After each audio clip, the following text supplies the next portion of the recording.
So I'm just going to run you through what I've been doing in terms of nutrient solutions for the problems I've had with this tank,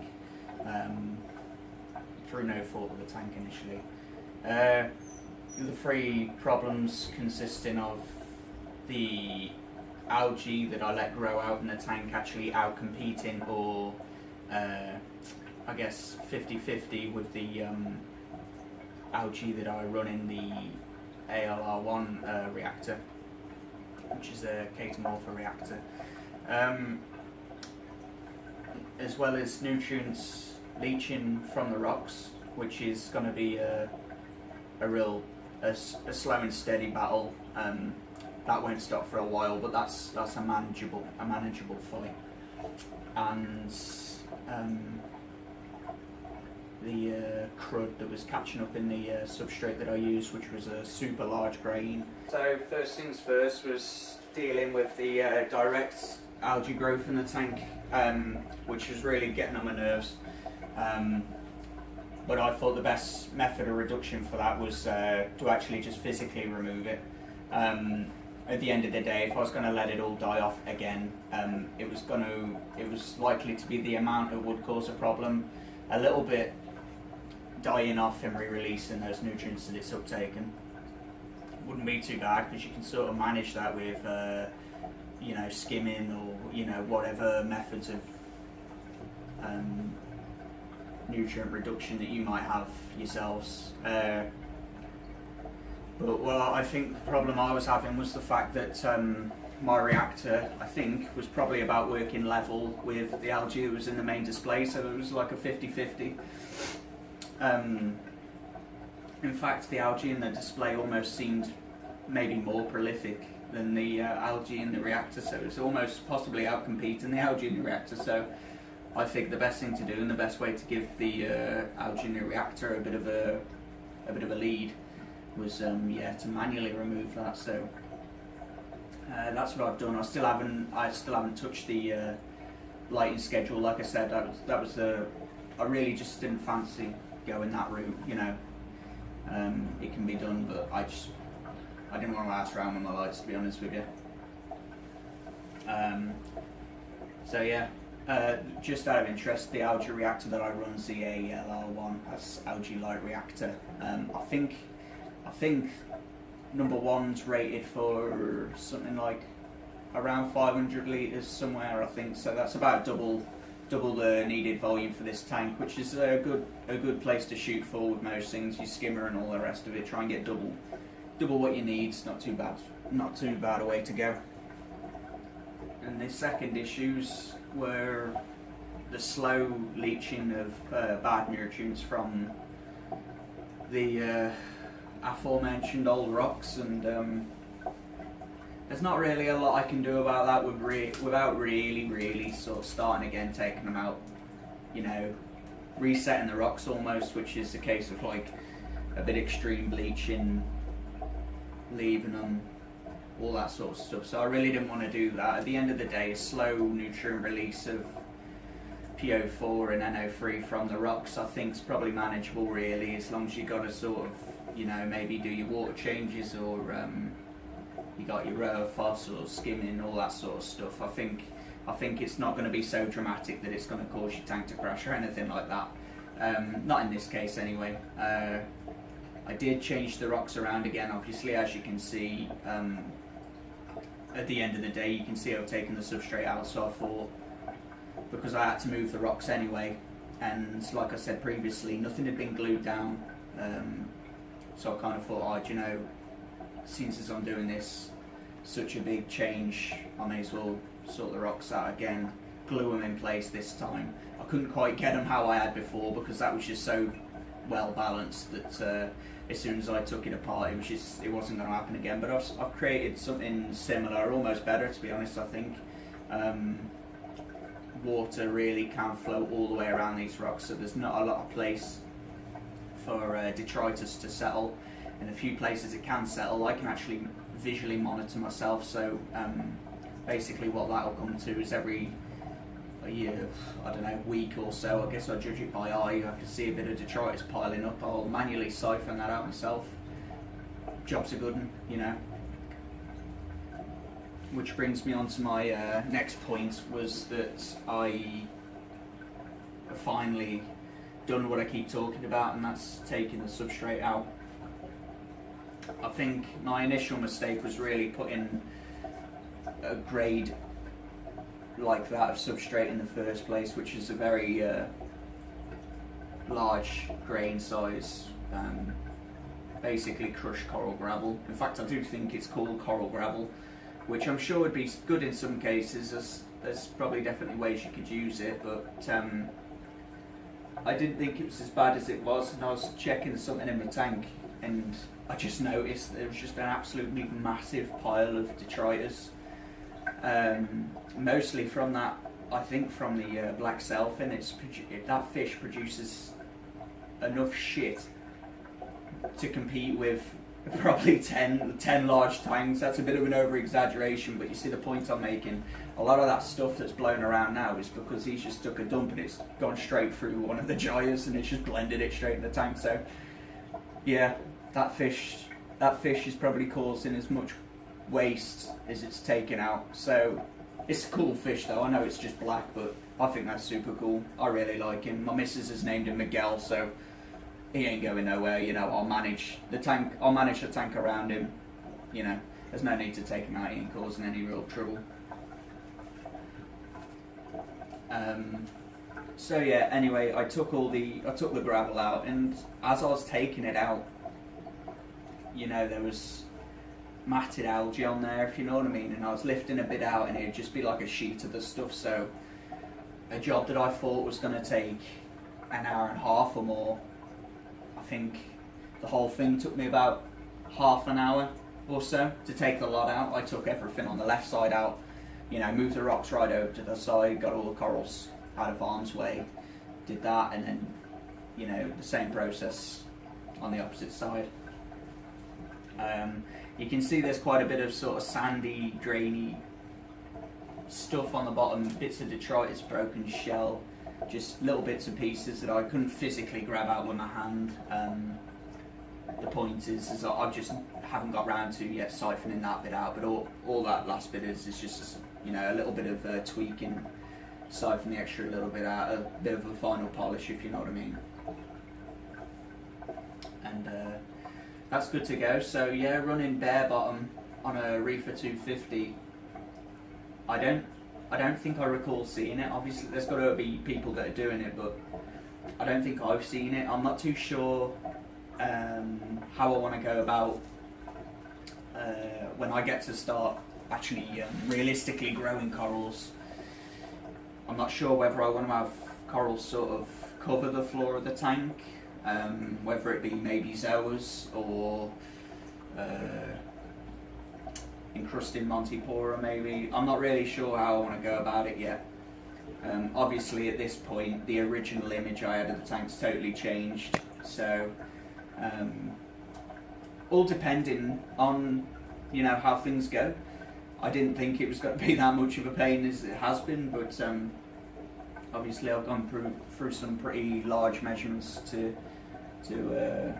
better the future of the tank now, so like I said, we'll just see how it goes. I still obviously want to grow Acropora. That really is the goal of this tank, is for me to feel that I can successfully grow Acropora. That's not just like keeping a frag alive, that's really growing one out. The big tank, I do want to focus on specifically Milliporas. They're really, I think they're really real cool coral. So like I said in the previous video, I really need to hammer down, and that's the direction I want to go. I could take the easy mode and just go LPS again, and I could make this tank, I think, look pretty good in a handful of months. But I do still want to focus on SBS, and I do definitely want to be able to grow Acropora. Probably not quite the extreme that I initially planned, where the tank would have predominantly been SBS. You know, you probably 50% acro, say 40% X, Y, and Z SBS, and 10% of think what I originally said the plan was to have A cans all across the bottom.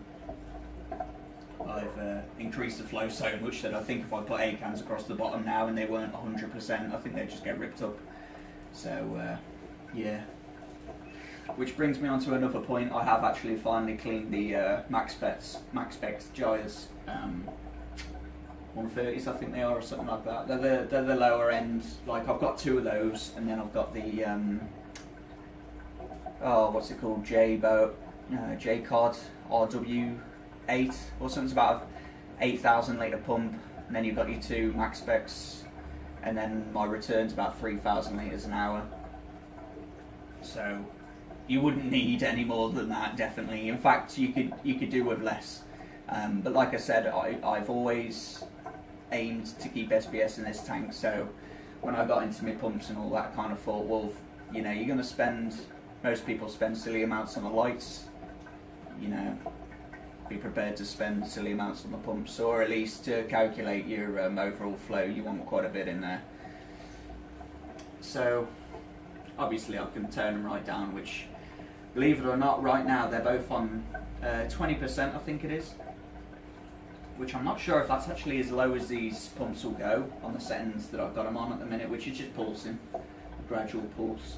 I'm not sure if they go down to 10%, they might do, but either way their max is 20%, which is pretty low.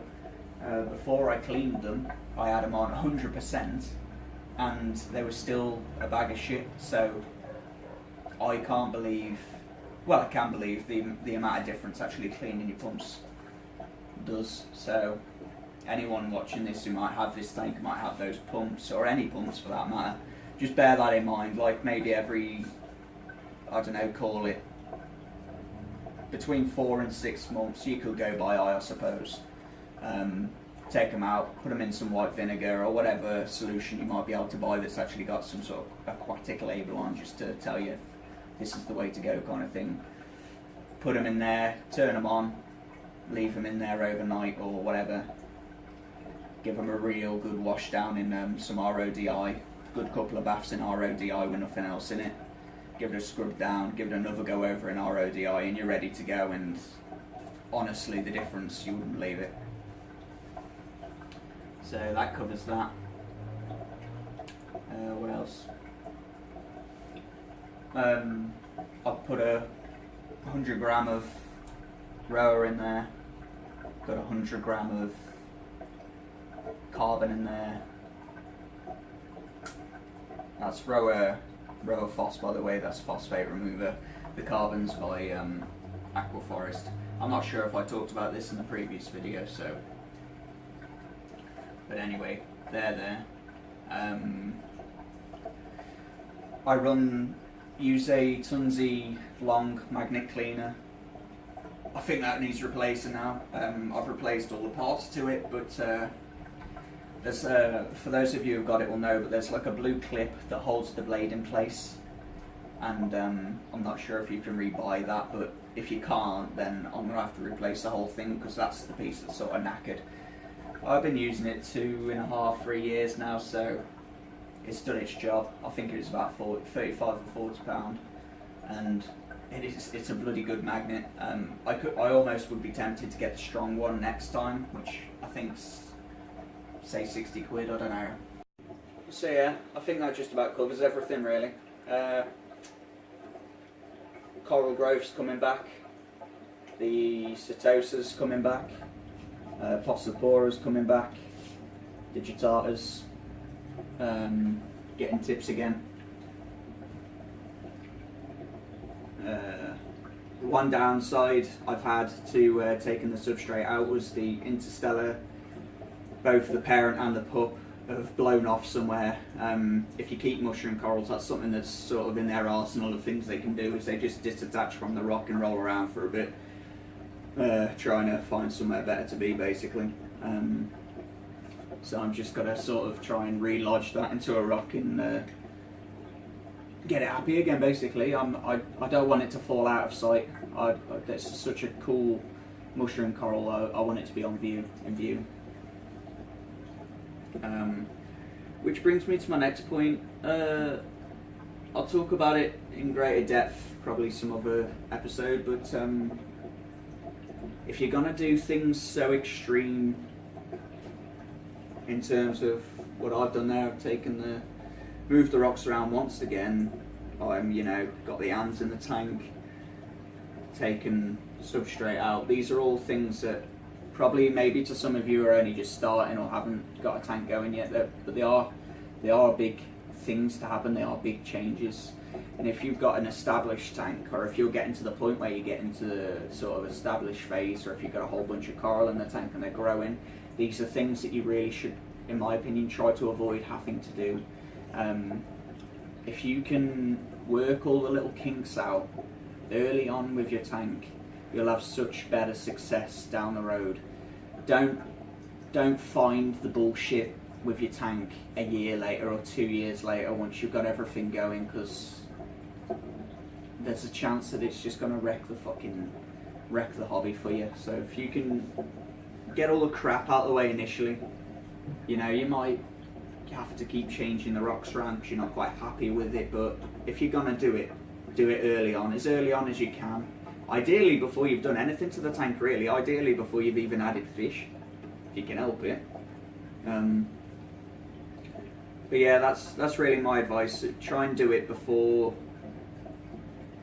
Most importantly, I think try and do it before you've added or start adding corals, because they're the ones that when they get knocked back, you might very well not come back, and they're not cheap things. They're not easy things to keep by any means. I'm not gonna butter anything for you. If you're gonna get into this hobby, be prepared to have to sit down and do a bit of learning, do a bit of thinking, and you know, if you want some success, figure it out. Get a book, read it, get on the forums, figure it out. Talk to people who have been doing it for a while. Don't just talk to one person, talk to several people. Get a lot of different opinions and then form your own. I can't think of better advice to give you, honestly. Just get a book, learn it, learn about the nitrogen cycle, learn about flow around the rocks. Don't run into shit. Don't rush things like I did. You know, figure it out. It's a fucking awesome hobby. Put a bit of time into it and you'll realise that. Cheers for watching. I'll see you on the next one.